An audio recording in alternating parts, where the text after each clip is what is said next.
is run by a bunch of investment bankers, and their modus operandi. Les formations institutionnelles Multiratings, une nouvelle série en compagnie de Marlène Assine, stratégiste ETF chez Lyxor. Bonjour Marlène. Bonjour. À vos côtés, Jean-François Bell, patron pour la France de Morningstar. Bonjour Jean-François. Bonjour Thomas. On va parler aujourd'hui d'allocation d'actifs. Pour les institutionnels, c'est quelque chose de primordial au cœur de la gestion. On entend souvent parler d'allocation d'actifs tactiques et d'allocation stratégique. Quelle différence faites-vous, Marlène, entre ces deux termes? Alors c'est vrai qu'en fait, depuis une vingtaine d'années, se sont beaucoup développées les études théoriques qui montrent que l'essentiel de la valeur est généré par l'allocation d'actifs. C'est-à-dire qu'en fait, 95% des rendements des portefeuilles seraient expliqués par l'allocation stratégique et l'allocation tactique. Alors justement, tactique stratégique, comment est-ce qu'on place le curseur? Alors, définir la différence entre l'allocation tactique et l'allocation stratégique permet d'optimiser son allocation et permet de mieux cibler ses investissements. Donc, on a défini deux critères pour différencier l'allocation tactique de l'allocation stratégique. Donc tout d'abord la durée de détention et ensuite la fréquence de rebalancement des positions à l'intérieur d'un portefeuille. Donc l'allocation stratégique, ce sera plutôt toutes les allocations longues avec une durée de détention supérieure à 1 an et une fréquence de rebalancement assez faible. L'allocation tactique, donc ce sera des durées de détention courtes, inférieures à 1 an, en moyenne 3-6 mois, et des fréquences de rebalancement élevé. Alors il y a beaucoup d'outils à disposition des investisseurs pour l'allocation d'actifs en ce moment. Justement, comment est-ce qu'on utilise ceci pour piloter celles-ci? En fait, mieux cibler ses investissements, ça correspond finalement à faire des choix de classes d'actifs, faire des choix de zones géographiques, faire des choix de thématiques. Et pour cela, on a aujourd'hui un grand nombre d'outils de bêta, comme par exemple les ETF qui se sont beaucoup développés ces dernières années, qui permettent finalement d'être à la fois sur l'allocation stratégique et à la fois sur l'allocation tactique. Les investisseurs, Jean-François, est-ce qu'ils ont tendance à plutôt gérer cette allocation d'actifs en direct ou à la déléguer? En fait, on le voit bien, il y a une évolution forte du côté de l'offre et des outils de gestion à la disposition des investisseurs. Il y a aussi une évolution forte du côté de la demande. Les institutionnels ont eu plutôt tendance à désintermédier et à rapatrier en fait cette valeur ajoutée qu'est l'allocation d'actifs pour être le plus proche possible de leur passif. D'une part parce que l'évolution réglementaire les y incite, d'autre part parce que les évolutions de marché ont été très fortes ces dernières années. Et donc les grands modèles d'allocation d'actifs, on a tous en tête Markowitz et les CAPM. Ça a été secoué par la crise. Voilà, ça a été remis en cause parce qu'on avait des grandes allocations d'actifs relativement stables et qui ne permettaient pas cette flexibilité, Donc avoir plus de tactique finalement et plus de réactivité. Exactement, plus de réactivité. Donc il y a eu deux mouvements en fait. Côté institutionnel, c'est plutôt une réintermédiation pour être proche de leur passif, donc la célèbre adéquation actif-passif, en utilisant toute la palette des outils de gestion qu'on a évoqués à l'instant. Les comptes à terme sur le monétaire, sur des titres en direct, du crédit corporate sur des obligations, le marché obligataire. Voilà, des matières premières. Enfin, on voit apparaître une profusion de nouveaux outils et nouveaux instruments qui sont très utiles.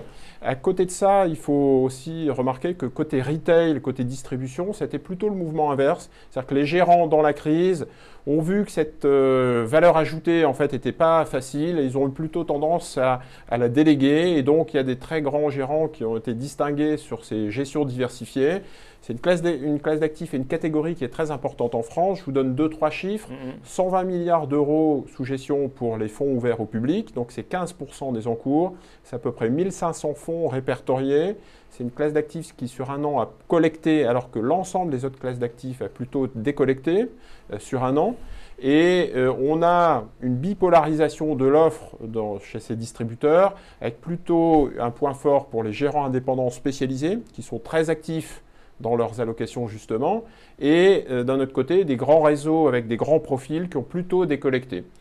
Vous avez aussi noté sur la gestion diversifiée l'apparition d'une nouvelle classe d'actifs en force, enfin d'une nouvelle catégorie plus exactement, l'apparition d'une gestion flexible 0-100%.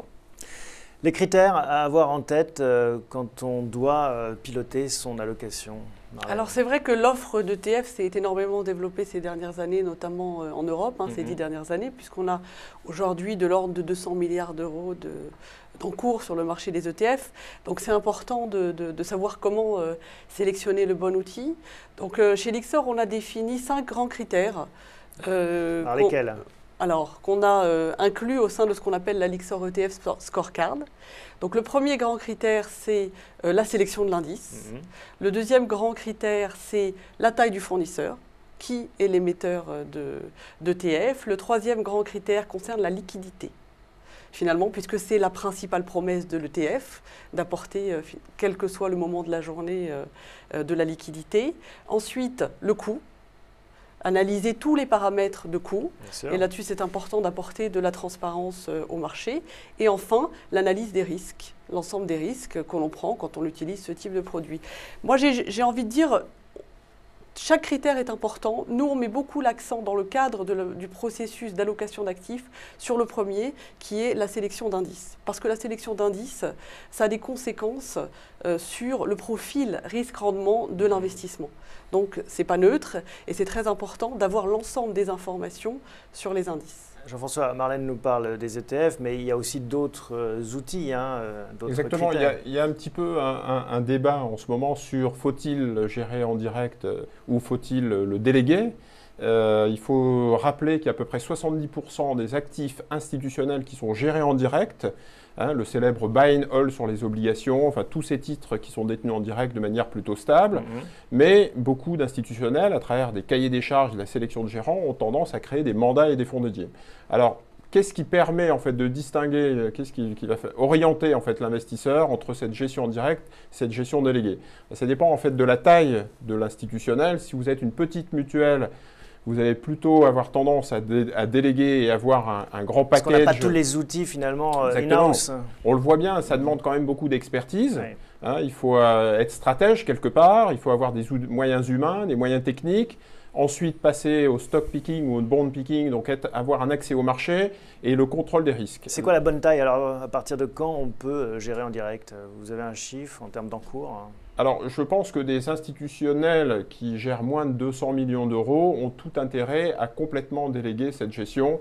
Le jeu, on ne vaut pas la chandelle. Quand vous gérez plusieurs milliards, vous pouvez petit à petit, je dirais, cette fois-ci, réinternaliser en fait une certaine allocation d'actifs stratégiques pour ensuite aller déléguer sur des poches plus pures. C'est le principe du cœur satellite.